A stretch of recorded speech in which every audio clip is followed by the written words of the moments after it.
Oh my gosh, this is so exciting. So I just wanted to test out the new audio feature. So I saw that it's available from my actual Facebook page. So I linked it with this group. So that's how I'm able to go live with audio, but it looks like I can't do it from my Facebook profile just yet. But thought I would come on, share some secrets about creating content because I know that this is something that a lot of people are struggling with. So, thought I would jump on, share some content tips, and yeah, try out the new audio thing. So, if you are jumping on with me, leave a comment below. I'd love to see who's on and love to chat with you. So, definitely do that. Um, so basically, yeah, I know, Naomi. I'm so excited because you know what? Like, as much I'm okay with doing video, like, I have no problem with it. I just am not like a huge fan of it. So I would rather do audio. Just because that way you don't have to like get dressed up or anything, and you don't have to like worry about other people looking at you. I find Facebook live, just doing the video, is really really distracting to me. So being able to do audio is much better because that way I can just focus on what I want to say rather than looking all over the place. Yeah, like I can't deal with it. It's way too distracting. So I'm loving the audio feature. I'm totally down with this. So I am super stoked that they put this in, and I'm like so excited. I've been waiting because I see like some people have got it and they were like, it was released to some people, but not to like everybody. So I've had a few friends that have been able to jump on with it, and I'm like, oh no, I want to do it so bad. So hopefully hopefully it stays and they don't like take it away or anything. Hopefully everybody likes this new feature a lot better. So I think it'll help a lot of people really get out there and start sharing content just because of the fact that they don't like doing video. So I'm just like hoping and praying that they keep it just for like people who don't like doing videos, so people can get more content out there and get their voice heard and whatnot. So yeah, today I wanted to talk a little bit about becoming a content machine.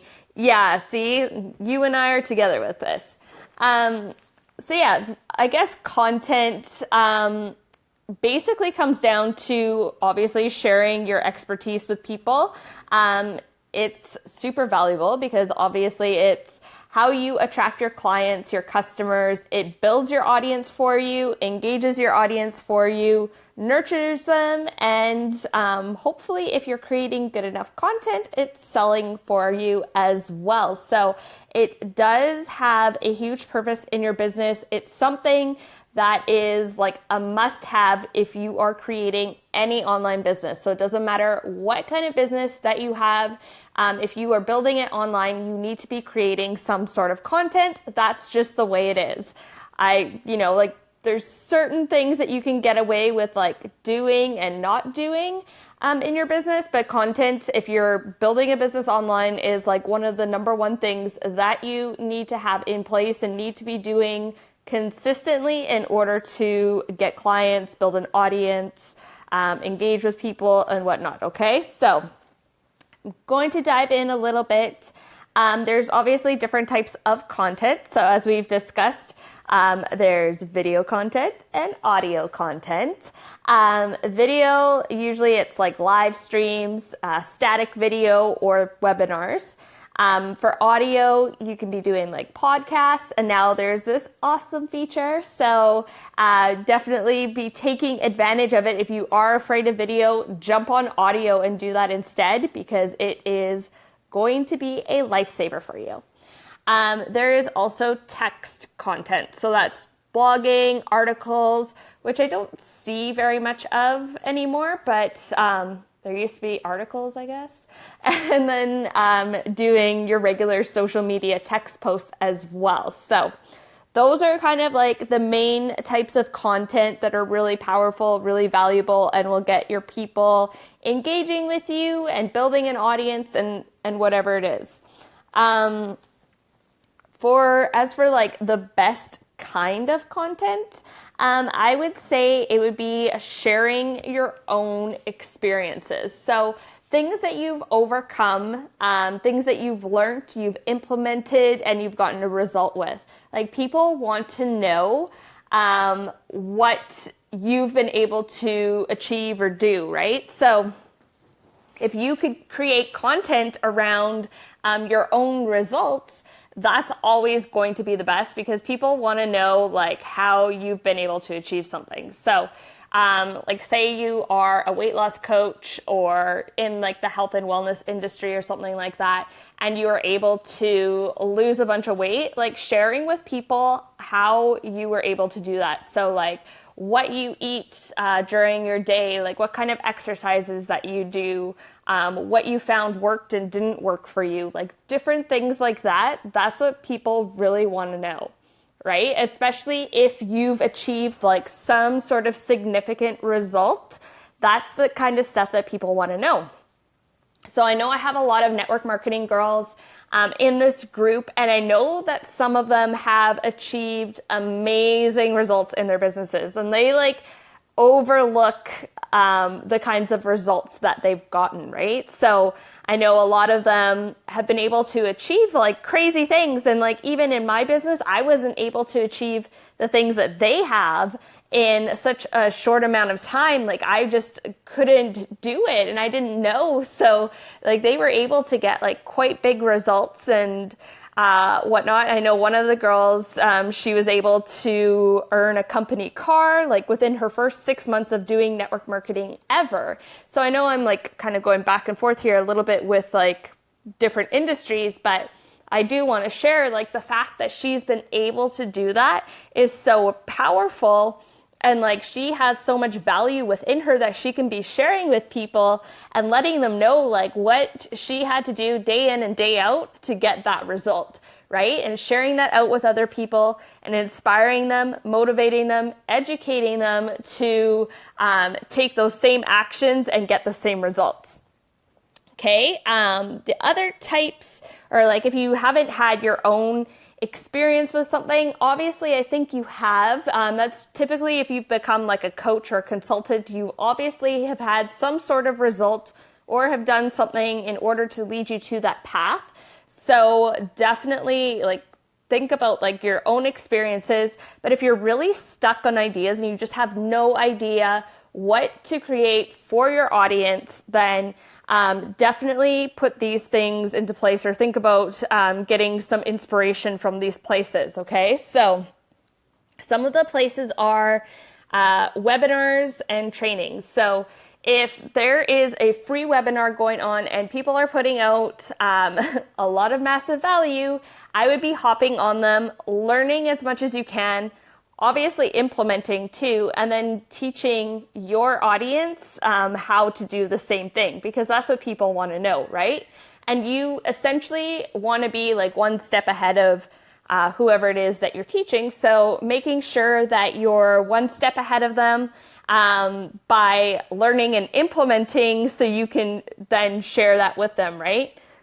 Essentially, you want to be getting results as well, but you know, it's totally fine to be like a research expert in the fact that you're going and you're learning something and then turning around and sharing it with your audience, okay? Also, checking out other people in your industry, checking out their videos and content, like other videos or blog posts, stuff like that, getting inspiration from it and seeing how you can put your own perspective on it and sharing it out with your audience, okay? The next one is magazines. So usually magazines are a little bit more general, but as long as they cater to your audience, you can find different inspirations that maybe will trigger something in you, and you can like remember an experience or something that you've had where you can relate back to what they're sharing in the magazine. So, you know, maybe they were talking about some sort of like diet or something that you had tried out and, you know, decided or it didn't really work for you. So now you can go and create some content around it, being like, hey, you know what, like this is something that I tried, it didn't work, blah, blah, blah. This is what I think was wrong with it, and this is what I did instead and was able to get the results. You know, like something like that, like putting your own spin on it, but getting the inspiration from that content. So you can either look at magazines that are online or offline. Like I know, for whatever reason, I'm like subscribed to like health or whatever, health.com. So it always pops up in my Facebook newsfeed. So I always like see like different content ideas there for people that are like in health and wellness and stuff like that they can be like using, because I know I'm clicking on it. So I'm sure other people are clicking on it as well because they have the same questions that they want answered that are in that content, or that is in that content. Sorry, I've had some wine, so I'm a little bit, a little bit giggly over here. Next one is forums. So going to different forums on the internet. So if you just Google like whatever your niche is, so say like, again, you're in health and wellness, or, you know, you're in business or whatever, typing in the niche that you're in and like searching out for forums, go in there. There's tons and tons of people asking questions. I know when I was in network marketing and I was wanting to create a lot of content for network marketers and what they were struggling with, I would go into network marketing forums and I would be searching out different questions that people were asking and creating content around those questions, because I knew that my audience was going to have the same questions, right? So going in there, searching for people who are asking questions related to what you do, so you can, again, answer those questions based on your own experience, right? So that is another powerful place to get content idea inspiration from.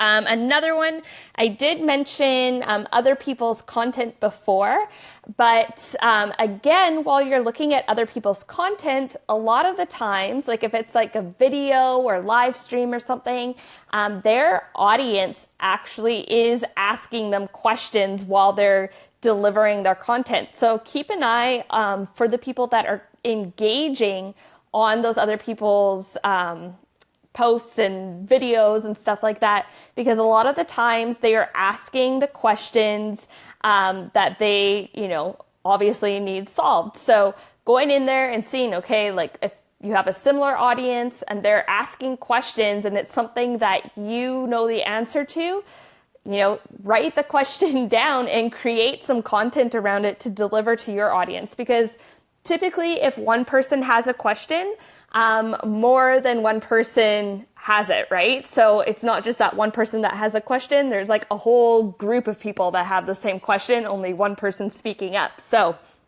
making sure to jot down those questions and then going and turning around and creating content around that. Another great place is Amazon best-selling books. So if you go to Amazon.com, type in words related to your niche again. It'll pull up a whole bunch of books. Go to the best-selling ones and go to the table of contents and see what some of the headlines are in there. Okay, so when you go in there, you'll find the best-selling books, open up some of them, well, open them up online. So open them up, take a look at the table of contents, see what some of the headlines are, because typically in those books, they're answering people's questions, right? So those are like great places to find content. You can also like obviously read them and get some inspiration from that as well. But typically if you look at the headlines, that's a great place to start creating some content. Sorry here. I wrote down a couple of notes so I wouldn't forget all of this. Next one is Facebook groups. So I know a lot of people use Facebook groups already. So you want to join Facebook groups that your ideal clients are already in, okay? So joining those groups and then seeing what questions are being asked in those groups. So, you know, I join a lot of Facebook groups where my ideal clients are hanging out. So it might be another coach who has their own group or whatever, going into those groups, seeing what kind of content they're creating, also checking to see the questions that their audience is asking, okay? So another thing that you can do in those groups is go up to the search bar, type in like some words that are related to what you do, and then it'll like pull up a bunch of posts that have those related words. So that's a great way to get content ideas from those Facebook groups, okay?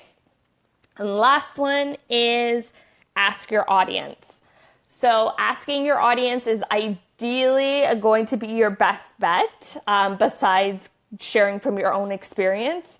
So asking your audience, so whether you have an audience on Instagram or Facebook, or you have a Facebook group or whatever it is, asking them what they want to know more about or what they're struggling with. So like I said, asking questions, you can do polls. So I know I've done polls in this group. You can just reach out to people who are your ideal clients and ask them what they are struggling with or what they would like to know. So you can create content around those specific things. Or you can always do surveys. So I've done this as well. You can go to like SurveyMonkey. You can create a free survey and basically like put whatever questions you want to ask.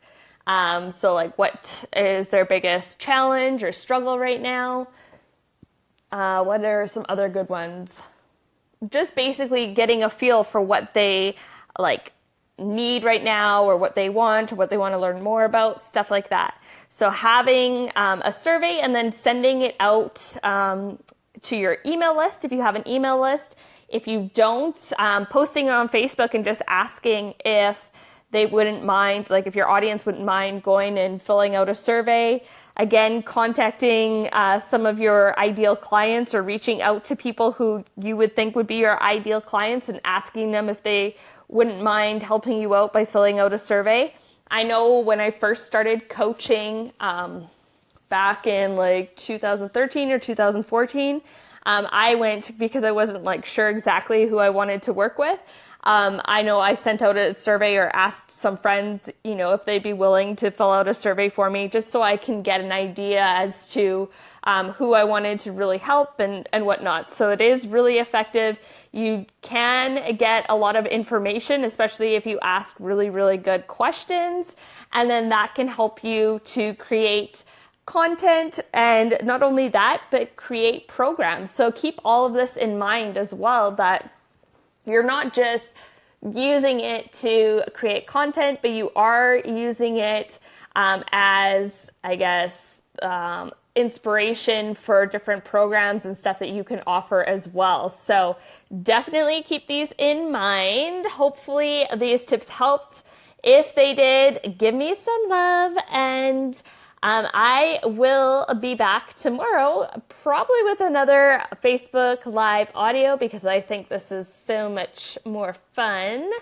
Oh, and also I am giving out some free 30-minute business consults this week. So if you do want to jump on one, basically what it is, it's just like jumping on the call together. If you're struggling with something specific, we'll jump on the call. I'll give you some advice or whatever on basically whatever you're struggling with. So give you some advice, give you my input, give you some actionable steps that you can take, and send you on your way, okay? There's no strings attached, nothing like that. I just really like jumping on the call and doing it. So that's what I want to do. So if you are interested in doing that, then definitely send me a message, or you can book.